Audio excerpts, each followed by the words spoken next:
But what we're about is this idea that you cannot get good public policy out of a bad debate, because I had a political background. And I see the debate as being, it's not a debate. It's a motive. It lacks analysis. There's no commitment to evidence. Now, here's a question I want to ask you, because you've referred obliquely to the importance of the great political strands of thinking in our culture. And, you know, I think I would have said 15 years ago, oh, maybe we don't have to worry about that too much. We've, you know, democracy's won out. We all know we have to debate things well and we can move forward. Actually, I think the framework from which you view the world is important. And one little area where I would actually sort of say, I actually do care a little bit about what my neighbours think. I'm actually interested in them. And I think I have a responsibility to be interested in them. And I want to be able to interact with them. Right. And you wouldn't argue with that, I don't think. No. So, of course, I meant that in sort of more a granular way, in that they can do what they want in their you house. Respect but, of their course, rights. I want to have that exchange all the time, of course. But here's a really interesting thing that I've been thinking about. The great political strands of thinking have broken down, so you don't have a sensible framework from which you can, if you like, engage with others on the basis of respect. So I find, if I look at classic democratic socialism, Christian socialism in Australia, the old-style Labor Party, I find that I have to accept that their vision was a noble one. It was almost the Martin Luther thing. It was, there are people out there who are not getting a fair go. They're oppressed, they're underpaid, whatever, marginalised because of their skin. Let's bring them into the family of humanity as full citizens. It wasn't elevate them to a new victimhood. It was a noble view. So having accepted that their objectives are not evil, I can then vigorously debate what I thought were the stupidity of their policy approaches. Well, you did right there the most important work. The most important work is to realize that the people that are your ideological opponents are not necessarily evil. That's not to say there aren't. That's the point. That's not to say there aren't evil people, and it's certainly not to say there aren't evil ideas, because of course there are. Yeah. But generally speaking, if you live in the West, and I can certainly say this from an American perspective, 95% of the political debate, I think, is being had with people that have good intentions. Are there bad guys on both sides? For sure. Are there plenty of people who disagree with all sorts of things that I believe? Absolutely. But what you did there, that move from these are my opponents, I've got to destroy them, or that they're evil, if you remove that from the equation, then you can start going, then you can get to that place where if you can get them to sit down with you, which by the way is difficult, but if you can get them to do it, it's become difficult, right? So that's always really interesting to me. Whenever I talk to somebody that's been in this game longer than I have, which you have, it's like I have now become relevant in a time where having that conversation has been incredibly difficult, but it wasn't always like that. And that's why I like talking to people like you, because it's like there are lessons to be learned that have happened before me. We'll come to that. Yeah, and I want to play in that area because I don't think I can just invent the future. I didn't start conversation. I happen to have conversation in these rooms, but people were having conversation before this, and there's things to learn from the people before you. And I want to.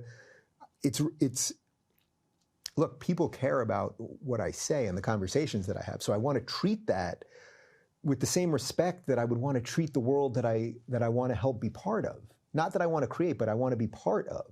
And it'll always be the challenge, I think, for people like us to deal with people that may be a little angrier than us, to deal with people that won't give us that extra inch or that may think we're evil. And how do we not fall trapped to it? I don't know exactly what the answer is to that. There are two things about, I think, a classic conservative position that I find personally appealing. One is a classic conservative believes you should not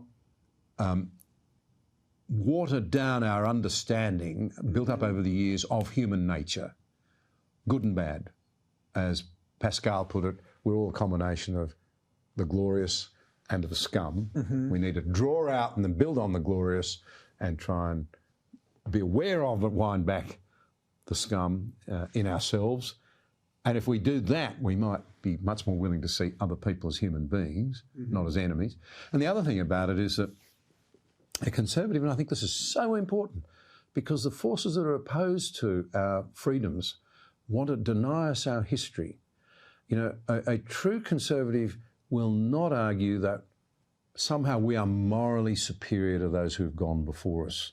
There's a terrible tendency, I'd be very interested in your views on this, to say, we know better than those people who went before us. I actually think future generations may judge us very harshly indeed. Well, of course. I mean, the progressives of tomorrow are going to hate the progressives of today. That's the point. That's an interesting insight. Well, but that's the point. The progressives of tomorrow, I mean, just really, we can do a very simple version of this, would be that Barack Obama, who was once a progressive hero, in many ways is actually irrelevant to the left right now. He's been speaking out against wokeism lately, against identity politics, and they're pretty much ignoring him. Now, Barack Obama ran against gay marriage the first time that he was running for president. He was against gay marriage. He was for traditional marriage. Now, that sounds like some sort of evil, scary conservative belief. So the progressives of tomorrow that want to take down the statues and the monuments that we have of our forefathers, Barack Obama's library is being built, I think, right now in Chicago.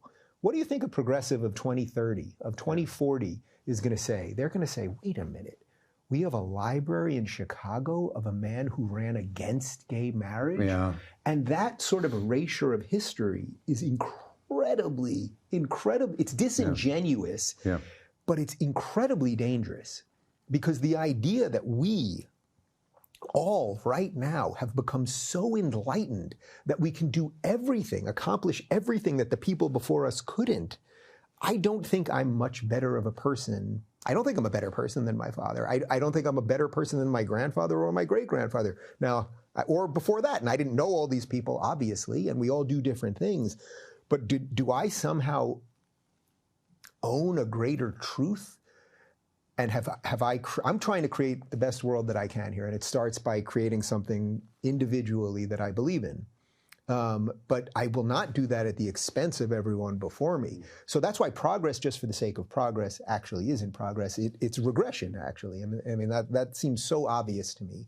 But what you said about conservatism and classical liberalism, I think is interesting, because we have here in the United States what I would say the Constitution and the Declaration of Independence, and certainly the Bill of Rights, I think are the greatest man-made written documents about how to govern a society.